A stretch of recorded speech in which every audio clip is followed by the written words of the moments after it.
Kaya mga master, no, may pinapagawa sa ating sequence control. Yung isa sa mga electronics engineer na kasama natin dito. So sabi ko naman sa kanya, sabihin lang sa akin o ano ba yung sequence nung kanyang gustong ipagawa. Pero sabi niya, siya na daw gagawa ng diagram.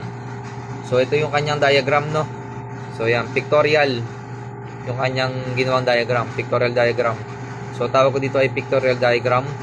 Pero bilang RME at matagal-tagal na sa tayong gumagawa ng control, so alam naman natin yung diagram natin sa control, no, yung ladder diagram. So masanay tayo doon.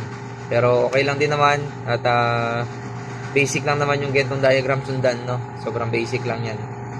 So yan, sa mga nakakaalam ng o nakakahula ng sequence nito, comment lang kayo mga master. At sa mga hindi pa makagets ng mga ganitong diagram, comment lang po kayo at tuturuan namin kayo mga master. Dito sa electrical, tulungan lang tayo. So yun, thank you mga master.